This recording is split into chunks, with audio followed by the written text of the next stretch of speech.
Tindakan sosial. Tindakan sosial adalah tindakan individu yang mempunyai makna atau arti subjektif bagi dirinya dan diarahkan kepada orang lain. Tindakan sosial terdiri dari 4. Yang pertama, tindakan rasionalitas instrumental. Yang kedua, tindakan rasional nilai. Yang ketiga, tindakan afektif. Dan yang keempat, tindakan tradisional. Tindakan rasionalitas instrumental.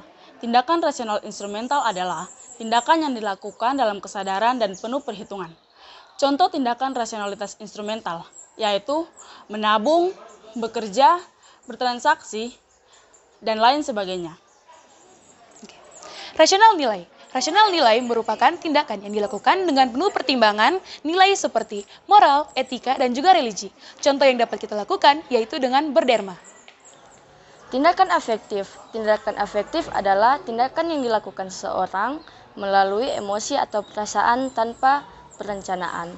Salah satu contoh tindakan afektif adalah membantu teman yang kesulitan karena merasa kasihan.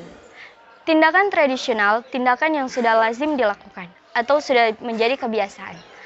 Contoh, bakar batu yang ada di Papua. Interaksi sosial merupakan hubungan timbal balik antara makhluk sosial. Interaksi sosial memiliki 4 faktor, yakni imitasi, sugesti, identifikasi, dan simpati. Imitasi adalah tindakan seseorang meniru orang lain. Imitasi juga dapat mendorong seseorang untuk mematuhi kaidah-kaidah atau nilai-nilai yang berlaku, seperti nilai positif maupun nilai negatif. Sugesti adalah cara orang memberikan pandangan kepada orang lain dan dapat mempengaruhi orang tersebut. Sugesti biasanya dilakukan untuk memberikan pujian, membujuk orang, ataupun memberikan nilai kepada orang tersebut. Contoh dari sugesti adalah ayah menasihati anaknya untuk lebih giat belajar, supaya anak itu bisa lebih giat belajar juga.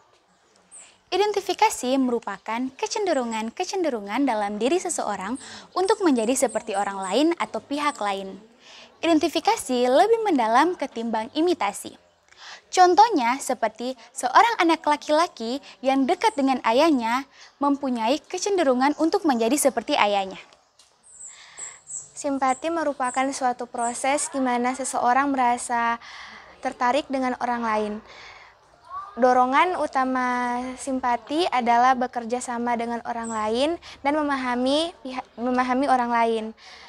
Interaksi sosial menurut George meliputi interaksi yang terjadi antara individu. Nah, interaksi yang terjadi antaranya individu kelompok dan interaksi yang terjadi antara kelompok. Interaksi sosial terdiri dari 2 bentuk, yaitu interaksi sosial asosiatif dan interaksi sosial disosiatif.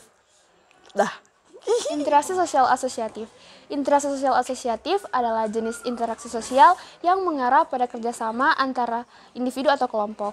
Nah, interaksi sosial asosiatif ini terdiri dari 4 bentuk, yaitu kerjasama, akomodasi, akulturasi, dan asimilasi.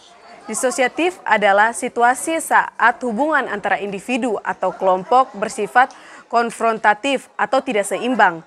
Interaksi sosial ini juga mengarah pada perpecahan dan pertentangan. Interaksi sosial disosiatif terbagi menjadi 3 bentuk. Yang pertama, kompetisi. Yang kedua, kontravensi. Yang ketiga, konflik. Kerjasama adalah interaksi sosial antara individu dan individu, kelompok dan kelompok untuk mencapai suatu tujuan yang disepakati bersama. Kerjasama terbagi menjadi 2, yaitu koalisi dan kolaborasi. Contoh kerjasama adalah kerjasama dalam piket kelas dan kerja kelompok. Akomodasi adalah merupakan upaya meredakan ketegangan karena pertentangan yang terjadi dengan cara memenuhi sebagian tuntutan dari pihak-pihak yang bertingkai. Contohnya yaitu kompromi, arbitrasi, mediasi, konsilasi, dan toleransi. Asimilasi merupakan pencampuran 2 budaya atau lebih yang menghasilkan budaya baru. Peleburan antara budaya Cina dan budaya Betawi Contoh tari congkek dan tari lenong. Akulturasi. Akulturasi adalah proses di mana dua kebudayaan atau lebih saling berinteraksi. Namun masing-masing budaya tetap mempertahankan identitasnya. Salah satu contohnya adalah rumah yang bernuansa Cina yang berada di Jawa Tengah. Kompetisi. Kompetisi adalah proses sosial bila mana suatu pihak saling merebutkan sesuatu atau miliknya, contoh sumber daya, jabatan, keuntungan, dan status. Kontroversi adalah sikap menentang dengan niat tersembunyi agar tidak terjadi konflik terbuka. Biasanya, kontroversi ditandai dengan ketidakpastian atau tidak keraguan.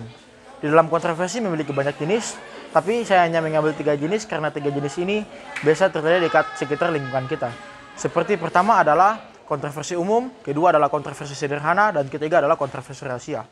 Dalam ketiga jenis ini memiliki contoh masing-masing, seperti kontroversi umum, seperti pertentangan kepada pihak-pihak yang berwajib, seperti misalnya ada contohnya banyak seperti pertentangan muridnya kepada gurunya, dan lain-lain.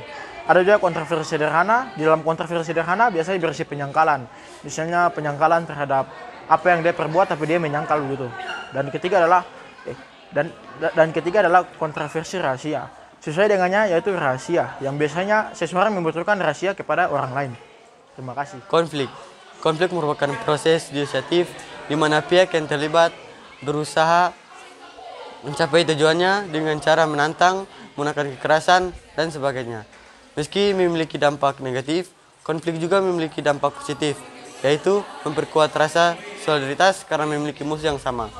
Penyebab konflik antara lain adalah perbedaan nilai, kepentingan, kebudayaan, dan sebagainya. Pengertian identitas adalah karakteristik yang membedakan satu dengan yang lain. Misalnya individu, kelompok, organisasi, dan objek. Individu adalah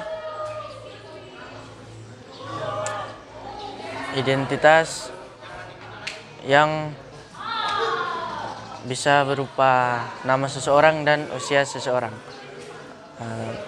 Kelompok adalah identitas yang mengarah kepada bangsa mana dan memakai bahasa apa. Organisasi adalah misalnya visi misi seseorang dan nama perusahaan seseorang. Objek adalah sifat atau tujuan dari seseorang. Inklusi. Inklusi adalah ide bahwa setiap orang dari latar belakang atau kondisi manapun dapat diterima dalam suatu kelompok. Ini seperti kita membiarkan atau membuka pintu orang-orang ke dalam suatu kelompok atau aktivitas tanpa membedakan atau melihat kekurangan mereka. Eksklusi adalah salah satu kondisi di mana suatu kelompok tidak mau menerima kelompok lain, atau kelompok lain menganggap bahwa kelompok yang lainnya itu sebagai ancaman. Jadi mereka menutup pintu agar kelompok lain tidak bisa masuk dalam kelompoknya. Terima kasih. Pembentukan identitas adalah ketika berpikir manusia pertanyaan keberadaan atau eksistensi dirinya. Manusia menjadi makhluk yang terus-menerus menjadi identitas dirinya. Kondisi tersebut tidak terjadi pada makhluk-makhluk lainnya. Sudah.